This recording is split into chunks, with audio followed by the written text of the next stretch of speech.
Cette émission est une présentation de la télévision communautaire du Kamouraska. Carrefour Kamouraska a été créé dans le but de vous informer sur les différents projets qui mettent en lumière les forces de notre territoire. Bienvenue à Carrefour Kamouraska.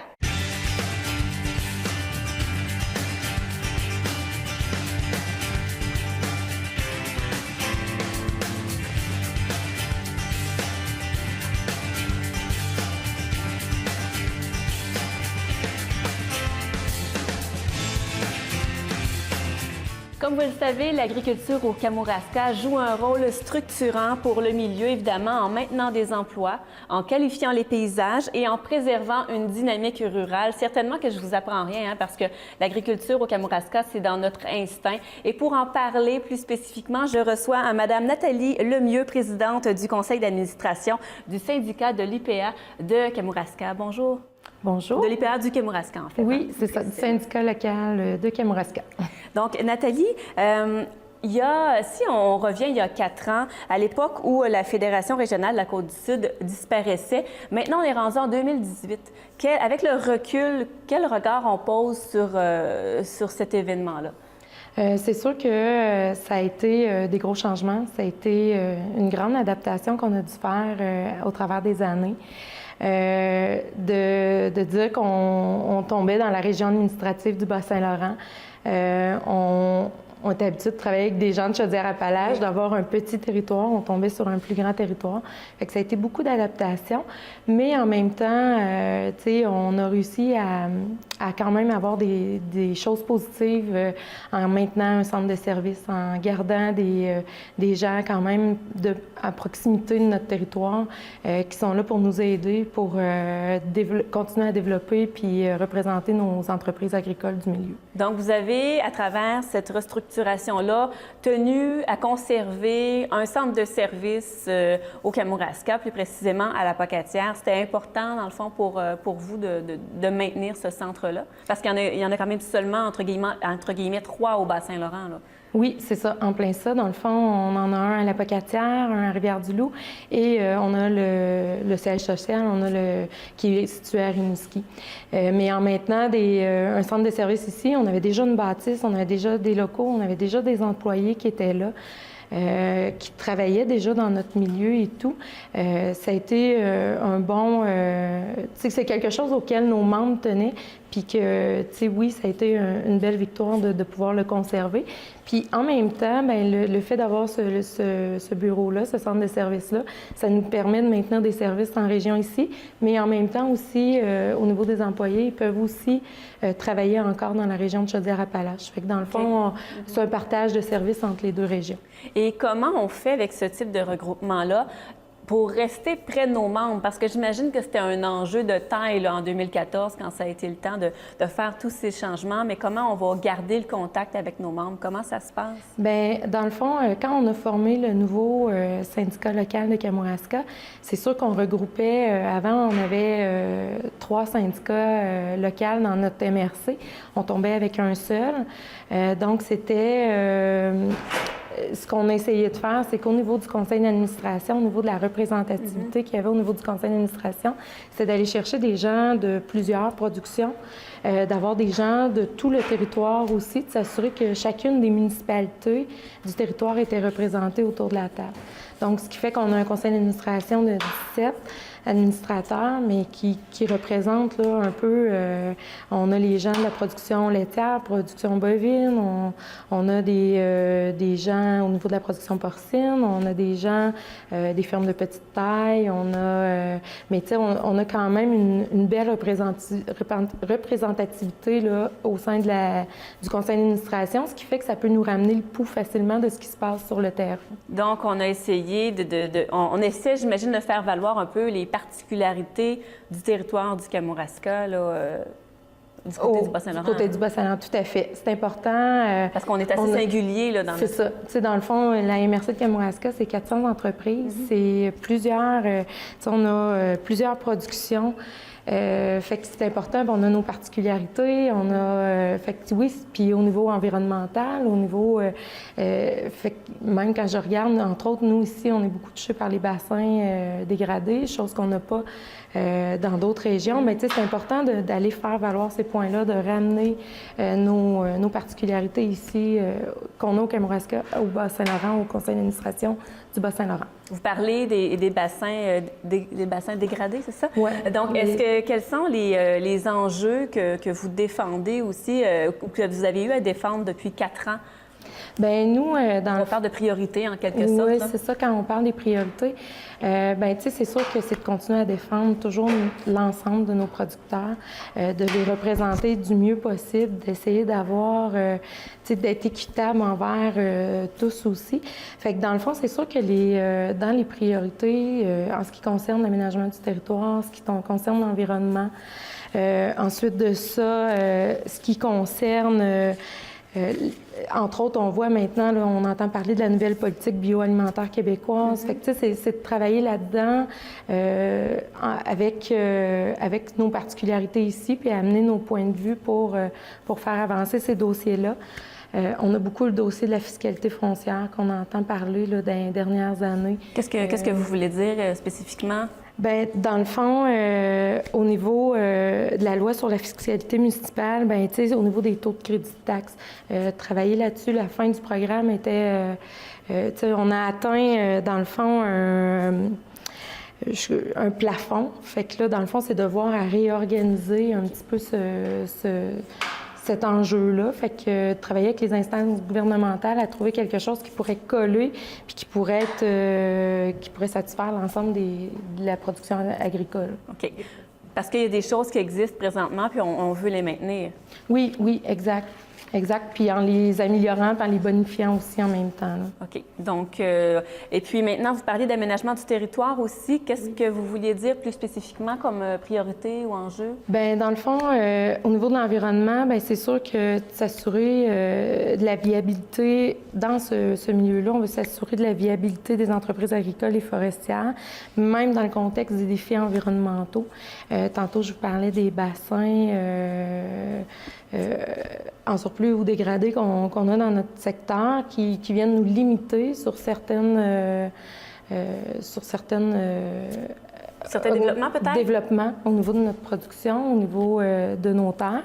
Fait que, tu sais, c'est d'essayer de faire toujours, d'assurer des représentations auprès de nos instances, faire valoir nos points, faire valoir nos pratiques agro-environnementales qui se sont beaucoup améliorées dans les dernières années. Puis, tu sais, de démontrer que l'agriculture a une belle place, puis qu'on est capable de travailler fort à l'améliorer aussi, là, de démontrer que, c'est ça, malgré les défis environnementaux, on est capable de cohabiter ensemble puis d'avancer ensemble. Et est-ce que depuis, je dis depuis 4 ans, mais depuis quelques années, on voit vraiment une grande différence au niveau environnemental entre ce qui se faisait auparavant et ce qui se fait maintenant? Bien, il y a eu beaucoup de sensibilisation, de faits et tout. Fait que oui, il y a des belles avancées là-dedans. C'est sûr qu'on a toujours les défis de réglementation. On a toujours... fait que, tu sais, c'est de travailler là-dessus, de voir qu'est-ce qu'on pourrait améliorer, puis pour continuer le développement de notre agriculture. Là. Donc, de faire avec, de se mettre en mode un peu solution malgré les réglementations. Oui, exact. Et puis, au niveau de l'accord de libre-échange, au niveau de l'accord de libre-échange, est-ce qu'il y a des enjeux aussi à ce niveau-là pour votre pays? Bien oui, puis ça fait partie des priorités aussi 2018. On entend parler de l'ALENA. C'est de travailler à ce que les retombées face à cette entente-là soient positives le plus possible pour l'ensemble de nos producteurs, puis l'ensemble de nos productions aussi. Fait que, c'est encore là, c'est beaucoup de représentation, c'est beaucoup de rencontres qu'il faut faire, puis faire valoir nos points, l'importance de nos productions dans notre région, notre mise en marché, nos lois de mise en marché qu'on a à l'heure actuelle. Fait que oui, c'est toujours une grande priorité pour notre syndicat, mais pour l'Union provinciale aussi. Et vous parlez de représentation. Quelle est la différence peut-être entre ce qui se fait maintenant en étant un regroupement au niveau, à l'échelle pas d'une MRC, là, mais d'une région administrative versus ce qui se faisait avant? Comment la représentation a changé? Bien, dans le fond, c'est ça se fait quand même un peu de la même façon. On a toujours des assemblées dans notre secteur où les gens viennent nous rencontrer, viennent nous faire valoir leurs points et tout. Nous, ce qu'on a, c'est de défendre ces points de vue-là, de les ramener au secteur du Bas-Saint-Laurent, à tout l'ensemble du Bas-Saint-Laurent. Puis par la suite, le Bas-Saint-Laurent, on choisit des priorités, se mobilise, on regroupe pour aller chercher toutes les régions. Puis là, après ça, on peut faire des rencontres. Les gens ramènent au provincial aussi. Fait que, tu sais, c'est toujours... Ça se fait un peu de la même façon. C'est juste que là, on a un plus grand territoire. Fait que c'est de créer les maillages là-dedans aussi. Créer des maillages, mais est-ce qu'il y a une certaine force de frappe qui peut être un petit peu plus grande aussi? Bien oui, parce qu'on est dans une région administrative, on fait partie de... tu sais, on est sur les mêmes territoires que les ministères, en fait. Fait que, tu sais, les rencontres avec les élus, les rencontres avec, tu sais, se font. Fait que oui, la force de frappe, je pense qu'elle est quand même assez importante. Et à la Pocatière, on parlait du maintien du centre de service tout à l'heure. Quels sont justement les services plus spécifiques que vous offrez? Vous avez fait un petit tableau tout à l'heure, mais plus spécifiquement? Dans le fond, au niveau du centre de service à la Pocatière, on a maintenu des services. On a des gens qui travaillent au niveau de l'aménagement, l'environnement. On a des gens qui travaillent au niveau de la comptabilité, de la fiscalité. On a des gens aussi au niveau de l'administration, au niveau du secrétariat, au niveau du syndicat local, mais aussi au niveau du Bas-Saint-Laurent. Il y a des gens qui sont en place, puis qui ont gardé, qui ont conservé leurs emplois, puis qui permettent d'avoir des services pour nos producteurs de la région, puis des régions voisines aussi. Fait que ce qui fait que la distance à parcourir pour nos producteurs est moins grande en ayant accès à ces services-là. Justement, vous m'amenez sur le sujet de l'utilisation des services, parce que si on se projette dans l'avenir, on a voulu maintenir le centre de service justement pour donner des services à nos membres, mais là, il faut continuer, j'imagine. Est-ce que c'est toujours un enjeu de vouloir garder le centre de service? Oui, tout à fait, parce que on le sait, on se le fait dire aussi, d'avoir des gens... Parce que, tu sais, ce que je disais aussi, même à la Pocatière, on a, au niveau des productions, on a des gens au niveau de la relève, on a une représentante au niveau de la relève aussi. Fait que c'est important parce que, tu sais, on le sait, dans notre région, il y en a beaucoup, des nouvelles relèves. On sait qu'au niveau des productions, on est quand même... au niveau de la production laitière, au niveau de toutes les productions, on a quand même une belle diversité, mais c'est important d'avoir des gens qui vont être capables de nous répondre. Puis s'il faut venir sur le terrain aussi, puis venir participer à des comités ou venir participer à des rencontres qui se font avec des gens de la région pour pouvoir faire avancer encore là notre agriculture ici. Donc, vous êtes en mesure de démontrer que le centre de service là, a été vraiment bien utilisé là, oui. À travers les 4 dernières années. Oui, puis il faut que ça continue comme ça. Puis c'est dans la volonté des gens, autant de la MRC ici, mais de la volonté aussi des gens du Bas-Saint-Laurent de maintenir un service ici dans la MRC de Kamouraska. Bien là-dessus, Mme Nathalie Lemieux, merci beaucoup de votre temps aujourd'hui. Merci.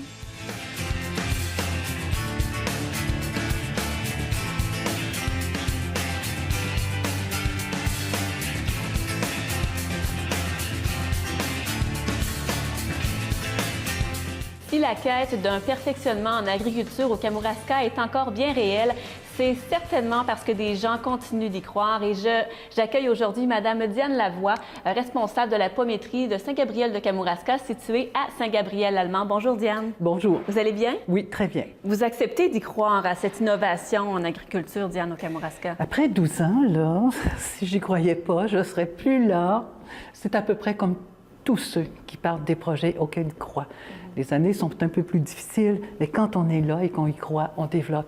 Ça se développe jamais aussi vite qu'on peut, avec autant d'argent qu'on peut, et avec la température aussi. Ouais, mais quand on regarde en arrière, depuis 2007, il s'en est passé des choses. Il y en a eu du chemin de parcouru. Ah oui, il y en a eu, mais il y en a eu partout au Kamouraska. C'est une période, 2007. C'est une période où il y avait plein de gens qui s'installaient, ou ceux qui étaient installés depuis quelques années faisaient boule de neige. Avez-vous remarqué que les jeunes de Saint-Germain ont tous été inspirés par la Société des plantes?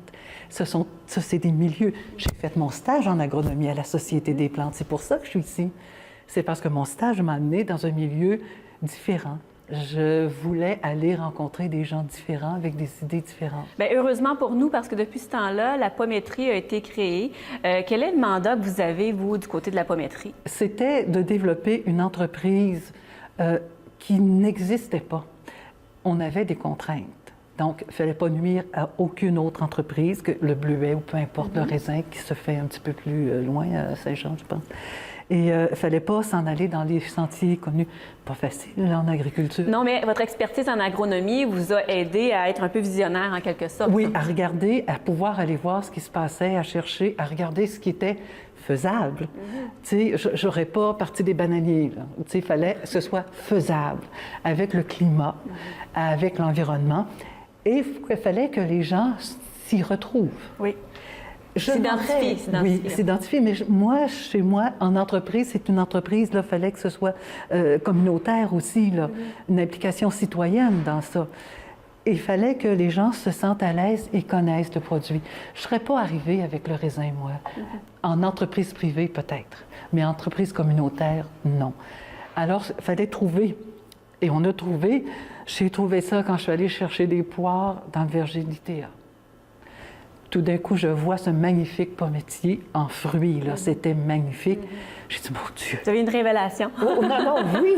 Parce que j'ai dit aux gars, aux étudiants qui étaient là, j'ai dit, est-ce que je peux aller chercher puis en acheter? Ils disent, ça vaut rien, ça, madame.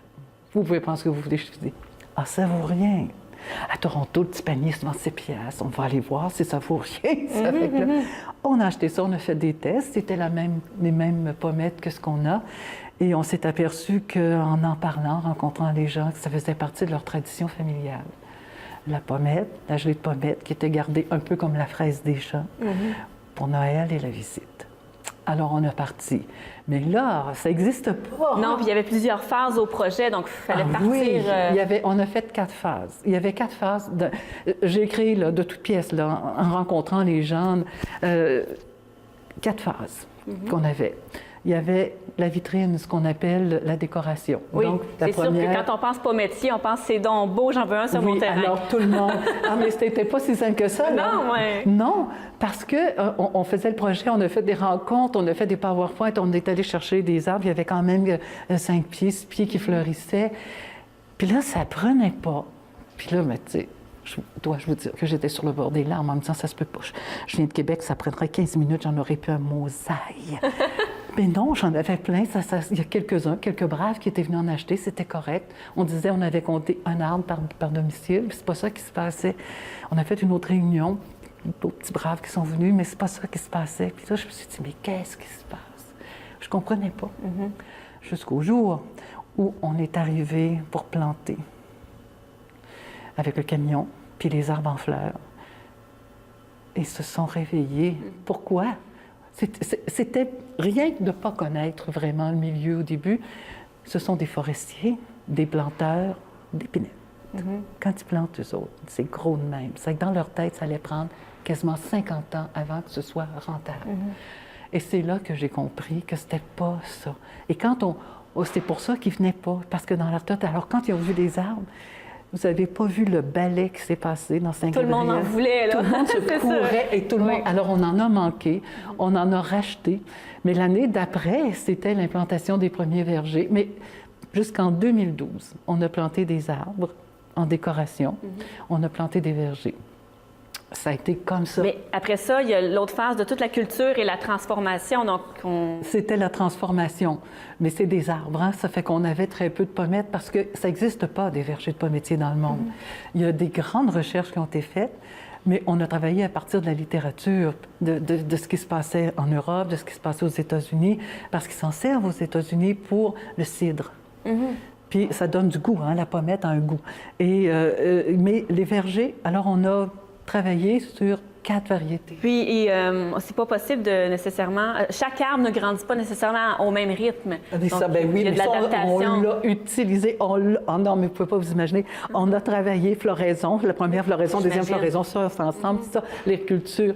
Ça, c'est sur papier. Mais c'est un travail continuel, j'imagine, ça doit changer. Ah, oui, ben oui, ça, mais la vérité, là, c'est le terrain puis le climat. Et le climat, entre 2007, il a commencé à changer. Oui, c'est ça, hein? Donc, depuis 2007, le climat... Oui, les choses ont changé. Donc, il y a des variétés qui se sont mis à mûrir plus vite que prévu. D'autres, il fallait surveiller ce qui se passait là quand c'était vendu. Alors, ça a été de surprise en surprise, mais c'était merveilleux pareil. On a eu de la mortalité aussi, ça c'est normal. Donc, on va rentrer dans une phase de remplacement bientôt. Là. Puis, à travers ça, est-ce qu'il y a eu l'implication citoyenne? Parce que là, vous avez une expertise en agronomie, mais vous êtes beaucoup très terrain, évidemment. Donc... Ben, c'est ça, ça nous a pris des gens, les braves, qui voulaient avoir des vergers. Ça aussi, c'est pas simple. Au début du projet, quand on en parlait aux subventionneurs ou aux aidants, ils voyaient les vergers de Montérégie. Je disais, ben non, c'est 3 000, 40 000, 50 000. Non, on ne peut pas faire ça. C'est vraiment expérimental. Il n'y a personne qui connaît ça. C'est Guy Langlais de l'ITA qui nous a aidés. Guy dit, Diane, on va parler des pommes, mais c'est pas pareil. Donc, on va travailler, on va apprendre aussi. Une chose qui était là, Guy, là, il nous a aidés. Je vais te montrer la taille, mais ça se peut qu'ils n'aiment pas ça. Et effectivement, il y a des pommiers qui n'aiment pas ça. Oui, effectivement. Et puis là, de fil en aiguille... Donc les gens se sont inscrits, mais on a des petits vergers 12. On pense toujours que dans un terrain, on peut en mettre 50, mais c'est pas vrai parce qu'il y a des normes dans ça, entre les pommiers. Les plus gros, c'est entre 150 et 200. Et comment ça se fonctionne pour la récolte de ces pommettes-là? Là, on rentre cette année, l'année passée, puis cette année, on est rentré dans les vraies récoltes. Okay. Ce que j'appelle les arbres, quand ils se mettent à produire, c'est comme s'ils doublaient de récolte chaque année. OK? Là, on a commencé l'année dernière à rentrer. On a eu un peu de problèmes de récolte, une partie de ma faute, une partie de... toujours un petit peu, là. Alors là, finalement, cette année, il faut restructurer nos récoltes un peu plus. Ça fait que là, j'espère qu'on va voir notre étudiant. L'année passée, on ne l'a pas mis aux récoltes, mais on va pouvoir le mettre aux récoltes cette année aussi. Et là, les propriétaires, il y en a qui n'ont pas le temps. Ça qu'il va falloir organiser une récolte au nom de la pommetterie et non pas chaque propriétaire va venir me porter ses récoltes. Je comprends. C'est parce qu'on grossit. Oui, bien, c'est une bonne nouvelle. Problème. Parce que là, il y a la récolte, il y a aussi les cueilleurs, oui. Il y a également la transformation parce que... ça, là, on s'est amusé presque aussitôt. Là, vous avez maintenant des nouveaux locaux qui vous permettent... Oui, de travailler. La transformation, là, c'est quelque chose d'absolument... Moi, je tripe sur cela parce que, étant donné qu'on a plusieurs variétés, qu'on avait plusieurs, on a des choses qu'on a abandonnées. Il y a des choses qu'on a remis. Et là, même si tu n'as pas beaucoup d'arbres, tu peux commencer à faire des tests de goût, de couleur, de temps. Ça a bien donné. On a fait des jus aussi parce qu'il y a de la plus grosse pommette qui nous permettait de faire des jus qui ne sont pas pires. J'ai hâte de les stabiliser un petit peu plus. Puis après ça, on s'est dit, on a eu un printemps où il y a eu du gel. On s'est dit, mon Dieu, on risque d'avoir des problèmes d'année en année. Donc, on va diversifier notre production. Guy Langlais, de l'ITA, m'avait dit, Diane, il faut que tu y penses à la diversification parce que c'est jamais bon pour une petite entreprise. C'est une petite fabrique. Si on a des problèmes, tu ne peux pas couper ton marché et dire, l'année prochaine, il faut arriver. Parce qu'on est un peu à la merci du climat, comme on dit tantôt. Oui, tout à fait. Alors là, on a commencé à diversifier. On a regardé qu'est-ce que les gens font, qu'est-ce que les gens aiment. Alors, la fraise des champs. Je suis une cueilleuse de fraises des champs, ça me repose, vous me croirez pas. Ça me repose. On est tout seul dans le champ, je cueille, ça me repose. Et là, il y a des cueilleurs.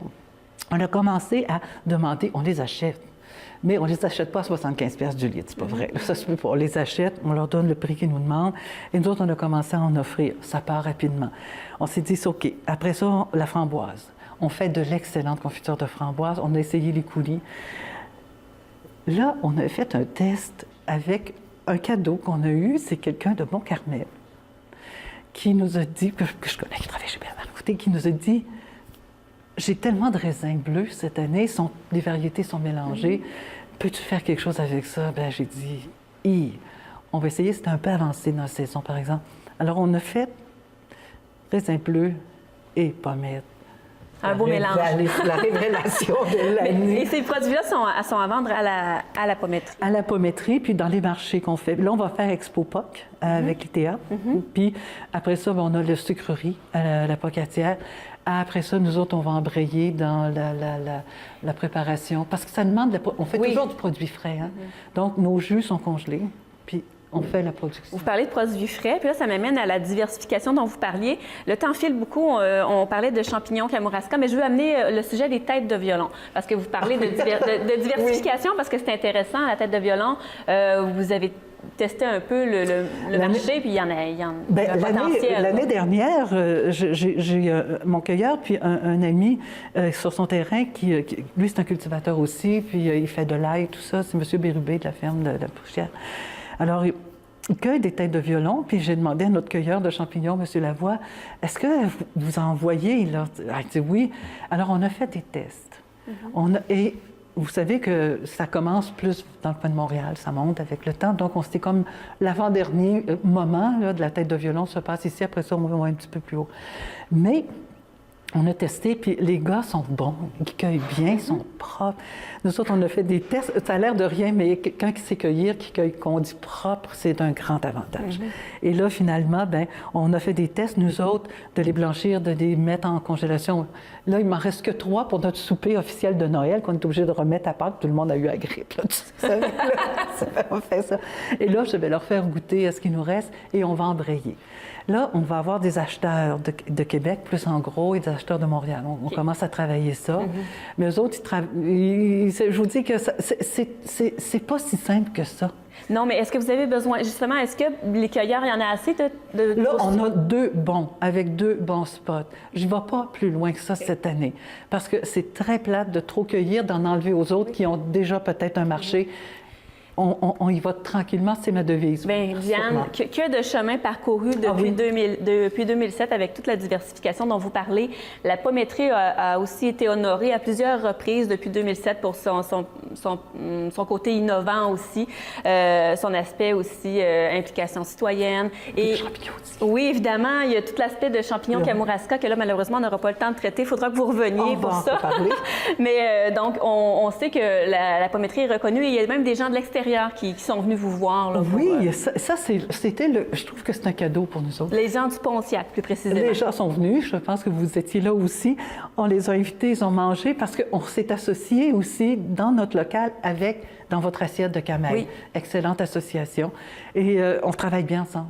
Et ça nous crée un lieu. C'est un lieu, là, d'économie sociale. Un lieu de rassemblement. Un lieu de rassemblement, sans parler de Mme Brochu qui fait du saumon fumé. Elle le vend pas au détail. Elle a ses clients, mais c'est tout dans le même coin. Mais les gens du Pontiac vous ont connu et ils étaient intéressés de connaître l'initiative, la pommetrie. Oui, de voir. On se ressemble, en fait. C'est un milieu forestier, avec des problèmes de développement, une jeunesse qui cherche aussi, mais vous avez vu, ils sont intéressants, milieu anglophone, ce que j'ai jamais rencontré pour le vrai. Et c'était de la belle jeunesse. Bien là-dessus, Mme Diane, c'est tout le temps qu'on a aujourd'hui, mais on sait qu'il y a d'autres personnes qui iront vous visiter aussi. On souhaite bonne continuité à la pommetrie. Merci beaucoup. Merci. De notre côté, on se retrouve la semaine prochaine.